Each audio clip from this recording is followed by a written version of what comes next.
Les programmeurs, salut. Aujourd'hui, on continue avec le JavaScript. Précédemment, nous avons déjà introduit ce tutoriel concernant la programmation en JavaScript qui va nous permettre de continuer notre démarche vers les pages web dynamiques. Donc, sur le sujet, j'ai fait une playlist concernant la programmation en PHP qui se trouve en description. Donc, dans ces tutoriels qui vont suivre, nous allons continuer avec la programmation en JavaScript. Précédemment, nous avons fait des conditions. Nous avons fait des conditions en JavaScript. Nous avons fait les TNL, nous avons fait la structure conditionnelle, nous avons fait la condition switch et bien d'autres. Déjà, le JavaScript, c'est quoi? Le JavaScript, c'est un langage de programmation constitué de scripts incorporés dans les codes HTML pour pouvoir rendre ces pages HTML dynamiques. Donc, le JavaScript a été inventé en 1995 par Brendan Eich. Donc, dans ce tutoriel, nous allons continuer avec les boucles. Nous allons voir principalement 3 boucles. Déjà, si vous n'êtes pas abonné, je vous recommande de le faire quand nous allons vous suivre très bientôt avec les tutoriels concernant la programmation JavaScript qui va nous permettre de continuer notre démarche vers les pages web dynamiques. Si vous n'avez pas déjà vu les précédents tutoriels sur le programme PHP concernant les pages web dynamiques, je vous laisse le lien de la playlist en description que j'ai eu à faire sur le sujet. Donc n'hésitez pas à foncer et aller la consulter si ce n'est pas encore fait. Et on continue dans ce tutoriel avec le deuxième tutoriel sur le JavaScript. On passe au tutoriel. Ok, on y est. Donc voici le programme de la dernière fois. Ici, nous utilisons la balise script dans un squelette d'une page HTML. Donc à l'intérieur ici des balises HTML, des balises body, dans lequel nous écrivons un code en JavaScript. Ici nous allons créer un nouveau fichier. Ici dans l'éditeur Notepad++. Je vais choisir le langage HTML. Donc vous devez savoir, le fichier va être enregistré sous l'extension .html. Voilà, voici la structure de base. La structure de base, la voici. Donc là, voici la structure de base de notre programme que nous allons écrire. Donc ici, il y a les balises script. Dans les balises HTML, il y a les balises body qui représentent ici le corps de la page HTML. Maintenant, dans le corps, il y a la balise script dans lequel nous allons éditer un code en JavaScript qui va se trouver à l'intérieur des balises script. Le langage JavaScript va être écrit dans un langage HTML. Donc bref, ici, là, le langage JavaScript aura pour rôle de rendre la page HTML dynamique. Aujourd'hui, nous allons programmer des boucles en JavaScript, 3 boucles principalement. D'abord, à quoi c'est une boucle et qu'est-ce que c'est qu'une boucle? La boucle sert à répéter une série d'instructions. La répétition de ces instructions ou bien l'itération va se faire jusqu'à ce qu'on dise à la boucle de s'arrêter. Le nombre d'instructions qui sont à l'intérieur vont être répétées un certain nombre de fois avant que celle-ci ne s'arrête. On va commencer avec la boucle while. Maintenant, pour cette boucle while, on pose une condition et la boucle se répète tant que la condition est vérifiée. Donc ici, nous allons prendre un simple exemple. Alors si on prend ce petit exemple, ici on a dans la balise script. J'ai mis 2 fois la balise script, désolé. Alors si on prend ce petit exemple, ici on crée d'abord une variable number auquel on affecte la valeur 1. Tant que number est inférieur à 10, on incrémente number. Maintenant à la fin on affiche number. Donc ici ça va exécuter cette instruction. Ici number plus une incrémentation. Donc c'est équivalent à number égale à number plus 1. Et là, on incrémente number jusqu'à ce que sa valeur donne 10.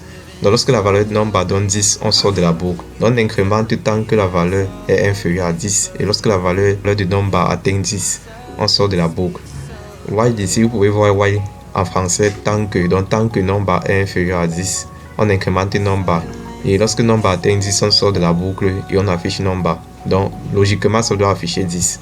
On va aller donc tester dans le navigateur. On va d'abord enregistrer le fichier sous l'extension .html. Ici, je vais mettre boucle. Étant donné qu'on est en train d'étudier les boucles, on va mettre boucle.html. Et là, maintenant, il faut aller ouvrir le fichier. Pour ouvrir le fichier, on peut choisir le répertoire. Alors, voici le fichier que je viens de créer, boucle.html. Je l'ouvre directement avec le navigateur. Ici, je vais choisir Opera. Une fois que je l'ouvre, ça m'affiche ici cette page indique 10. Ici, on a utilisé alert. La fonction alert ici va permettre d'afficher un message dans une boîte de dialogue. Ici, ça affiche 10. 10 ici, c'est la valeur de number. Donc, logiquement, ça m'affiche 10 dans la boîte de dialogue alert. Ce n'est pas tout. On va prendre maintenant un autre exemple. Cette fois-ci, l'exemple va concerner les chaînes de caractères. On peut mettre ce premier exemple en commentaire. Puis dans le deuxième exemple, la variable prénom avec X, ici c'est une chaîne de caractères. Étant donné qu'on voit les simples guillemets, c'est une chaîne de caractères. Prénom ici, on ne connaît pas encore son type. On sait uniquement que c'est une variable parce que va permettre de déclarer les variables, que ce soit des entiers, des chaînes de caractères, etc. Maintenant, on met ici une condition tant que vrai. Tant que vrai, prénom prend la valeur prompt entrer un prénom. Prompt ici va permettre d'ouvrir une boîte de dialogue, donnant la possibilité à l'utilisateur d'entrer une valeur et de valider. Donc une fois que l'utilisateur entre, son prénom est valide. Si le prénom que l'utilisateur a entré est vrai, donc si l'utilisateur a entré un prénom, parce que l'utilisateur peut ne pas entrer, et s'il a entré un prénom, les prénoms vont s'additionner chacune à la suite des autres. Et une fois que tous les prénoms seront entrés, tous ces prénoms-là vont être stockés dans la chaîne de caractères prénom avec S. Maintenant, sinon, donc c'est-à-dire si l'utilisateur n'entre pas une valeur, ici on met break ici permet de quitter la boucle while. Étant donné que c'est une condition booléenne, une fois qu'on quitte la boucle, on affiche les prénoms avec X. Une fois qu'on quitte la boucle, on affiche les prénoms, les différents prénoms qu'on a entrés. Vous pouvez reprendre ce code pas à pas et voir comment ça fonctionne. On va enregistrer donc et on va aller actualiser dans le navigateur. On actualise et là on entre un prénom. Je vais entrer par exemple Freddy. Je mets OK. J'entre encore de ce prénom. Par exemple Jordan. Et j'entre un autre prénom encore. Par exemple Junior. Et j'entre encore un dernier prénom. Par exemple Alfred. Je clique sur annuler pour ne plus entrer. Et la page indique Freddy, Jordan, Junior, les trois prénoms que je viens d'entrer. Étant donné que lorsque j'ai entré Alfred, j'ai plutôt cliqué sur annuler. Donc ça n'a pas considéré Alfred. Ça a considéré les trois premiers prénoms que j'ai entrés. Voilà, je mets OK. On va passer à un deuxième type de boucle. Avant ça, on met d'abord en commentaire. Le deuxième type de boucle, ça serait la boucle do while. Ce qu'on doit savoir d'abord, c'est que la boucle do while est très peu utilisée. Ici, contrairement à la boucle while, on exécute d'abord la liste d'instructions avant de tester la condition. Donc je vais prendre ce premier cas-ci dans lequel j'ai utilisé la boucle while. Et je vais transformer cela de façon à utiliser plutôt une boucle do while. Donc ici d'abord la condition passe à la fin. Et ici d'abord c'est do while. Donc on va mettre do. Donc ici on met do. Ensuite on met la liste d'instructions à exécuter avant de tester la condition. Donc ici pour tester la condition on va mettre le point virgule à la fin. Donc c'est ce qui différencie la boucle while de la boucle do while. Mais une fois que tout cela est fait, j'enregistre. Ça va afficher 10 comme toujours. Voilà, ça va toujours afficher 10 comme dans le premier cas. En dernier exemple, on va utiliser la boucle for. La boucle for est très utile, surtout pour les incrémentations. Donc je vais d'abord mettre ceci en commentaire. Et on va faire notre boucle for. Ici on va afficher une boîte de dialogue 5 fois en fonction du nombre d'itérations. Donc j'enregistre tout simplement. On crée une variable iter auquel on affecte la valeur 1. Maintenant pour iter allant de 1 à 5, on incrémente iter. Chaque fois on met le numéro d'itération. Lorsqu'on itère une fois, on met itération numéro 1. On itère deux fois, on met itération numéro 2 et ainsi de suite. À la fin, ce qu'on doit faire, à la fin de la boucle, on pourra afficher la valeur de iter. À la fin, ce qu'on peut faire, on peut afficher la valeur de iter.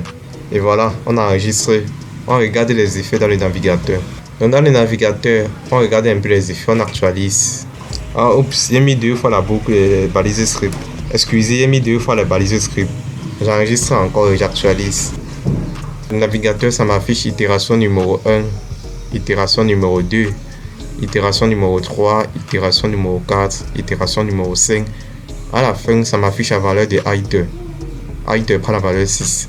Donc iter prend la valeur 6 à la sortie de la boucle. À la sortie de la boucle for, iter prend la valeur 6. On va prendre le cas des chaînes de caractères. Parce que vous voyez les entiers c'est facile, mais avec les chaînes de caractères c'est un peu plus compliqué. On met en commentaire d'abord. Et voilà, on va commencer ici là par créer une variable i auquel on va affecter la valeur 0. La variable prénom là c'est une chaîne de caractères. Et quand on va affecter la valeur nulle. Pas la valeur 0 mais la valeur nulle. Une chaîne de caractères qui n'a aucun caractère. Prénom maintenant serait une variable quelconque. Ici on a true. True ici n'est pas une variable mais true, une condition booléenne de valeur vraie. True ici représente la variable booléenne de valeur vraie. Voilà, ensuite on incrémente i qui serait ici comme le compteur. Dans la boucle for, il y a toujours un compteur. Ici le compteur c'était iter dans le premier cas. Maintenant le compteur dans le deuxième cas c'est i.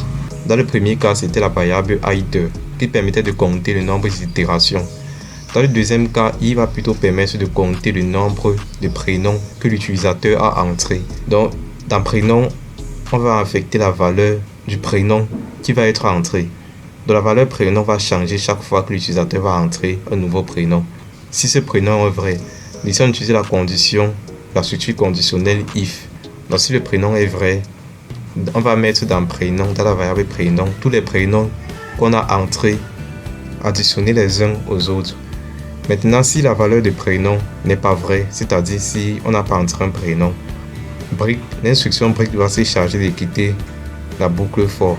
Et lorsqu'on va quitter la boucle for, juste après celui-ci, on va directement afficher ici là, ça va afficher le contenu de la variable i. Donc si i est égal à 5, ça va afficher i à 5 prénoms. Et à la fin, ça va afficher les différents prénoms qui sont entrés. Prénom avec S, qui va représenter ici les différents prénoms entrés successivement.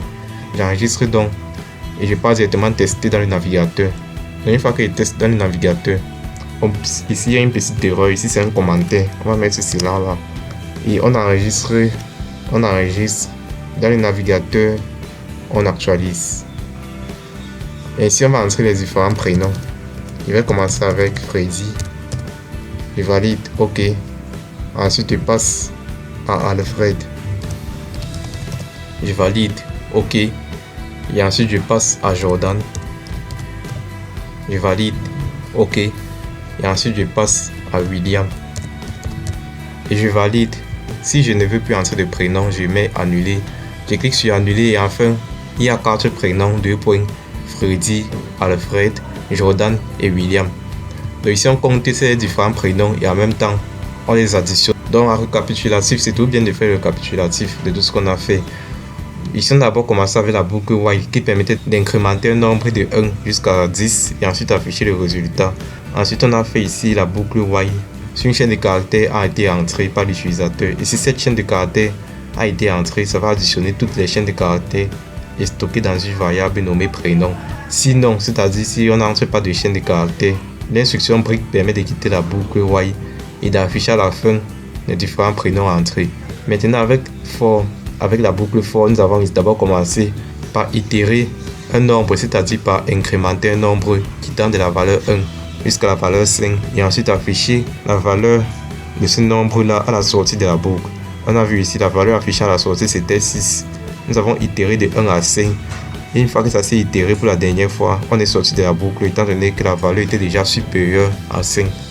Pour le dernier exemple avec la boucle for, nous avons fait en même temps l'itération et la concaténation. La concaténation ici là c'est l'addition de 2 chaînes de caractères. Donc nous avons d'abord commencé par créer une variable qui va servir de compteur. Ici c'est un entier. Prénom, ici là c'est une chaîne de caractères de valeurs nulles. Pas de valeur 0 mais de valeur nulle, c'est-à-dire une chaîne de caractères qui ne contient aucun caractère. Prénom ici là c'est une chaîne de caractères telle que nous allons voir ici. Prénom va permettre de stocker tous les prénoms entrés par l'utilisateur successivement. Prénom ne stocke pas tous les prénoms au même moment, ça stocke successivement les différents prénoms entrés. Une fois que ça stocke, ça renvoie cela dans la variable prénom avec S. Ça prend encore notre prénom que l'utilisateur vient d'entrer, ça associe avec l'ancien prénom, ça prend encore une nouvelle variable, ça associe avec l'ancien, ça prend une nouvelle variable, ça associe avec l'ancien. Donc merci d'avoir suivi jusqu'à la fin. Si vous avez suivi jusqu'à présent, mettez en commentaire vos avis.